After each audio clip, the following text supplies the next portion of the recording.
Hello, this is James Arena-DeRosa. I'm state representative. I do represent the town of Millis, proudly serve this community. Thank you so much for having me again, a chance to talk to the residents here in Millis.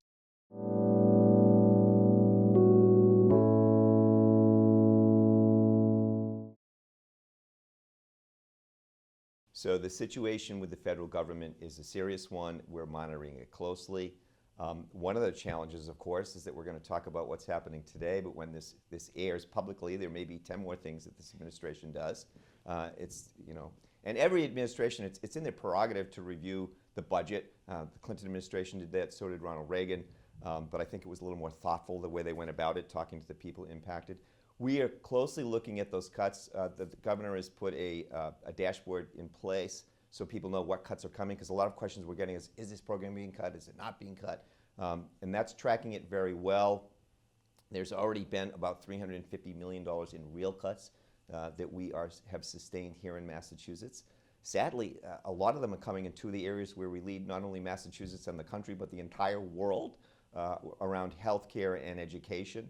Some of the best research ever in the medical field has come out of Massachusetts. They're already having to shut down grants, shut down certain programs at some of our great institutions, which is sad. Similarly, in education, we've become a target because we're smart in this state, and we shouldn't be a target just because of that. And look, is it fair to have a conversation about whether or not an 80% overhead rate is too much? I think that's a fair conversation, and maybe they should look at that. But again, there hasn't been this dialogue that took place during both Reagan and as well as the Clinton administration. And of course, the other thing is we hear a lot about the national budget deficit. The current plan and all the work they're doing, they're actually going to add to the deficit, which is very unfortunate. And I'd remind people that the last time we had a balanced budget in America, Democrat Bill Clinton was president of the United States. So one other thing I just wanted to add, because it's really important, and the huge cuts, we about $16 billion of our $60+ billion Massachusetts budget is Medicaid. It's the health side, and almost that's the federal total, but most of that is Medicaid. We still don't know what's going to happen, because we don't know what's going to happen with the federal House budget that's still in discussion. The caveat that I want to put out there is, if it goes through the way it stands now, about 250,000 Massachusetts residents will lose health insurance, health care. That's not a good thing for the state. And I talk to some people that say, well, I'm okay, I'm on Mass Health. Oh, just a reminder to everybody, if you are on Mass Health, you are actually on Medicaid. Mass Health, yes, is a state program that's administered by the Commonwealth, but the funding is federally funded and you're part of Medicaid. So we're really concerned about that and watching it closely.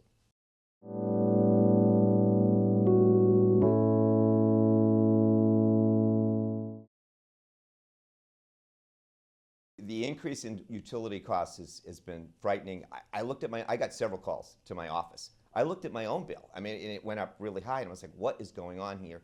And here's what I'm concerned about. Yes, the governor has done some things to hopefully cut it back, make a little bit of savings. DPU does have the regulatory right to review the setting of the prices. What we've heard from the utilities, it was the cold winter and the high price of gas that had pushed the price up so much when you dig into it. But in public, what they're saying, it's all about those mass save programs, those energy savings programs. One of the things that bothers me, and I've talked with constituents about this, if you look at your bill, it is very confusing. I read my bill 10 times, and I still can't understand what is in there. What is in the bill? What are we paying for? So I talked to the state auditor. I also talked to the chair of our committee that has oversight of the utilities, and I said, let's start by some transparency. To the extent that our bill is from Mass Save, let's put a line. Mass Save, this is your chart, this is what you pay. If it's corporate profit, let's put that there. If it's the cost of gas, let's put that there. And then let's have a real conversation. Because if the utilities are saying, well, most of the increase is because of Mass Save and it's really only 12%, we can debate the 12%, whether we should spend that much, although we've saved millions of dollars for mass consumers over the years. A lot of us have old drafty New England houses, and if you can get it insulated for free, and we're already saving money on it. But that's a fair debate. But let's at least know what we're discussing, because that, to me, is one of the most troubling things. People don't really understand. And there's this other issue going on if you own gas, and we certainly want to make sure that where there are leaks, they're being repaired. but the utilities make more money the more pipeline they lay. So yes, we want to repair the bad pipe, but we don't want to just have this rampant expansion just because so they can make more money. So it's very complicated. We know people are upset. We have to look into it, and we have to audit why things have gone on this way.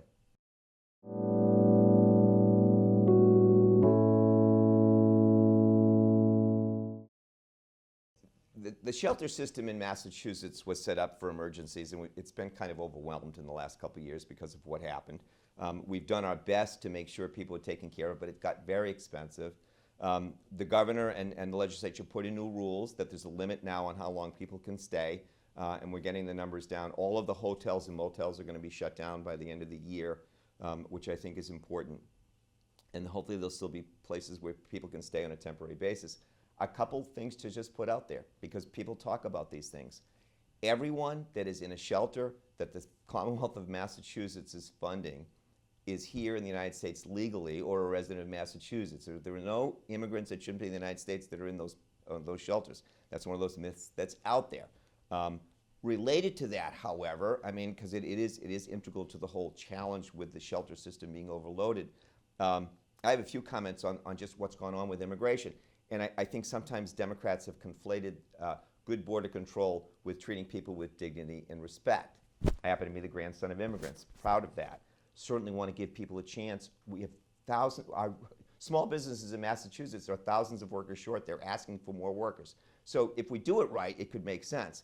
But if you go back to what happened, when Trump was president the first time, you know, Democrats were just screaming, and I get it. Look, I don't want kids in cages. I don't want mothers separated from babies. I don't like this current indiscriminate rounding up and putting teenagers in jail that were honor students. That's wrong. However, when they wanted to improve border security, even build a wall, I was like, let them try. If they think it's going to help the situation, that's we have to separate those issues, and Democrats didn't do a very good job of that. I think we need good, thoughtful border control.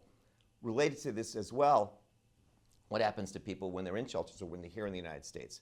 And Trump 1 failed at this, but Biden failed at this too. We'll see how Trump 2 does. Because I was involved in some international work in a lot of my career. Our typical government, our systems in one program don't talk to a program in another area.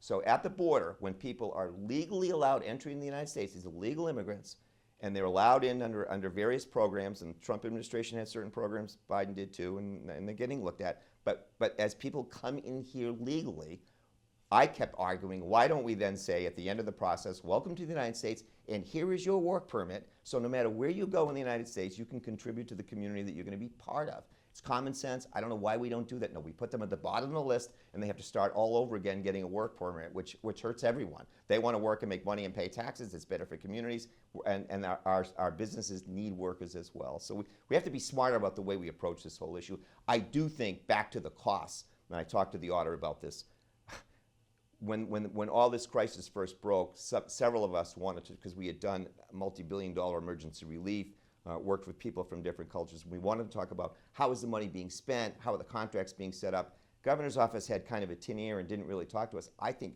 a lot of money was wasted in the process, which is unfortunate, and it's going to get looked at.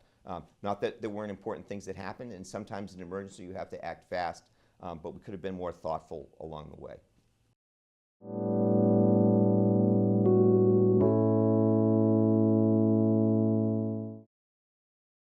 School funding formulas was one of the first things that I was apprised of when I first took office. In fact, before I was even sworn in, people from Millis contacted me because they wanted to talk about the formula and how it was hurting towns, small towns like Millis. I have been an advocate for changes in the system. It's really starting to get traction because now there's push for a commission to look at the whole formula. Why is it set up this way? What has gone on? And just to give folks here in Millis a sense of where I come at the issue from, it's this. Look, we know that certain communities say, you know, Lowell and Lawrence, I get it. Some of those really poor parts of the state needed a little extra help. That's fine. But the way the state set up the formula was, they kind of said, we're going to take care of these really poor communities, and then everyone else is going to be treated the same. I don't think that's fair. I think what we should have done is said, you know, we know there's some communities that have some real need. Then there's some communities that are fairly well off. We're going to give them what's called the minimal amount of money, Weston, right? But then there's a whole group of communities in the middle, and I represent some of them, that I think should get more than the minimal amount, but maybe not as much as some of the really poor communities get. You know, we're not Weston, but Millis is not Weston, but it's not Lawrence either. So why isn't it treated that way in the way the formula is set up? They didn't do that. I think we need to. I think there's more agitation for that kind of an approach in the legislature. The other challenge is that the way sped ed is funded in Massachusetts, and we need to do it. It's important. Every child needs to should be getting what they need. However, who pays for it is critical. A couple of years ago, and this again came up when I first was talking with folks here in Millis, OSD, which is a division of the state government, charged all towns, but the town of Millis, with a 14% increase in out-of-district special ed costs for tuition. Well, that's a budget breaker. I mean, that kills the budget when you're trying to plan a school budget by increasing that by that amount. The next year it went up 5%. That's almost a 20% increase in just 2 years. That is not sustainable for small towns. I've been arguing that there is the circuit breaker, but I've been arguing that we change that formula so instead of a 4 times multiplier, we start reimbursing towns after a 3 times amount. But more important, I think we have to limit the amount of charges that can be put on the towns themselves. I actually have legislation that says the following. It says, okay, OSD can look at what's going on and then decide what the tuition rates can be, but they can only charge towns a 2.5% increase in every given year. Why did I pick 2.5%? Because that's what every community in Massachusetts lives under. I was on the finance committee in Holliston. We can only increase the budget by 2.5% in our towns without literally going to the voters. So why can the state, with impunity, put a 14% increase on small towns? No, they can do 2.5%. Now, if in their wisdom they really think these schools need extra funding, then that we have the Fair Share Amendment. There is funding available on that, and as much as the budget is tight for Massachusetts because of fair share revenues, there's actually some money in there to do that.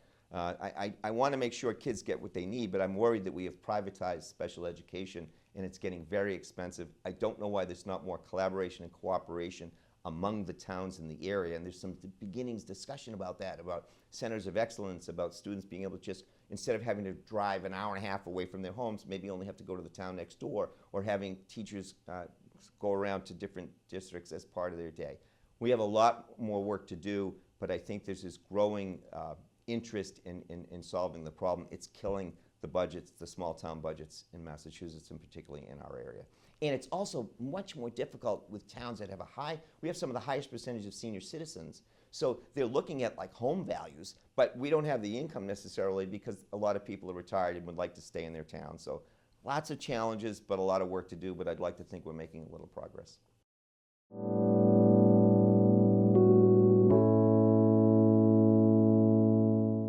So we've done some things. I mean, I was pleased to get a small earmark for Millis to support a curriculum at the school. I mean, anything to help the schools I thought would be a wise investment. I try to look at a number of things that we're doing and how can we take a common sense approach lens to things. I'll just give a couple examples on some things I'm working on. One of them is, I certainly support a transition to clean energy. I think it's important, but we have to make sure we have the underlying infrastructure to make that happen. That has to be done in a way that makes sense. I got calls from a lot of truck owners because we had new rules that new trucks were going to have be battery operated. Well, first of all, they're not available on the market yet for some of the trucks that we needed. And second, the way the law was set up years ago, they didn't take into account things like, I had someone call me and says, James, our plows the batteries in the plows don't last long enough to get through New England storms. We've got to have some exemptions. So I had conversations, as did others, and it's like, look, we still want to do this. We have to stretch out the timeline, and we have to exempt certain vehicles. I had one small business owner, I said, James, they don't even make the trucks that I use in an EV. He said, I'd be happy to consider buying one. They're not even available yet. So we just have to use some things. I support wind power. I think it's good potential for us in Massachusetts. But I had meetings with some of the industry people, and I said, look, this is a huge investment for Massachusetts. What's it going to take to actually deliver that electricity across Massachusetts? The grid's not ready for it. We're going to have substations all across Massachusetts. And to get those into, that's going to take time and energy, and we're going to have to figure it out and work with communities. Lots of work to do there. So I think sometimes politicians might put on these aspirations and goals, which is fine, but they don't always look as what is it going to take us to get there. So I think I try to use that in a lot of what I do. I also, right now in Massachusetts, we don't give any preference to veterans or Peace Corps volunteers or AmeriCorps volunteers when they're applying for jobs in Massachusetts. When I was in the federal government, all those categories would get some preference. At least we'd look at them, we'd talk to them. Right now, the Veterans Administration nationally is laying off thousands of individuals. Thousands of veterans are going to lose their jobs. I think we should give them some preference when we're thinking about positions that need to be filled here in Massachusetts. They're people with talent. They have good skills. They've served the country, their community.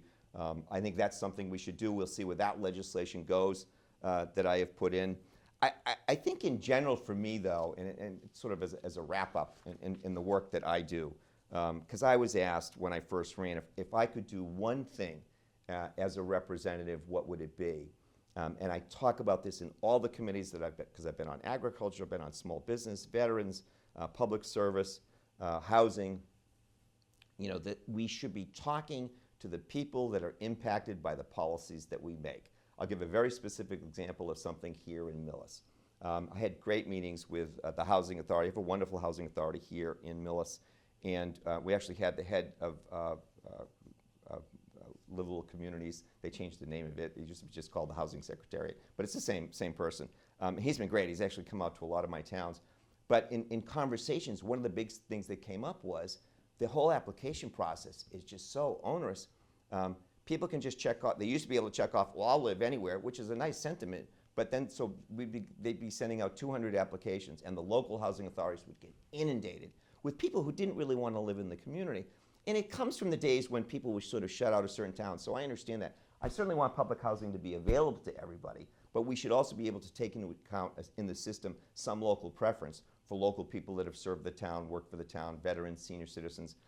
And we're in a better place now because now they're limiting how many applications that people can make, because most of us as human beings, when we think about where we're going to live, we think about things like our social networks, family, where we might want to work, ethnic grocery stores, the places we live, shop. All those things are part of, everybody takes into consideration. So I don't think it's an unfair question to ask of people that want public housing as well. So far, so good. We'll see how it goes. But that came out of talking with the people that were living and working with the issues every single day. And so my hope is that in every area of government, we can do that. I mean, it comes out of my training from Oxfam and Peace Corps and the farm workers, but I also think it's common sense, and you get better results in the long term. So as I continue to serve, I'm only in my second term, looking forward to the future.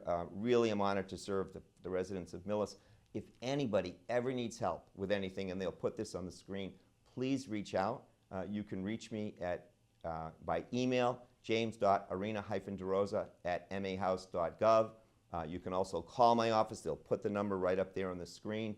I'm happy to hear from you. If you're not sure if it's a state issue or a federal issue or a local issue, please call my office or send me an email, because we'll either help you navigate the state bureaucracy if it's an issue for the Commonwealth, or we'll put you in touch with someone who serves locally or federally if it's an issue that's more in their purview. But really, one of the most important things that I do in my work is to be responsive to residents when they have an issue or concern. So thanks again for the opportunity to talk with the residents of Millis.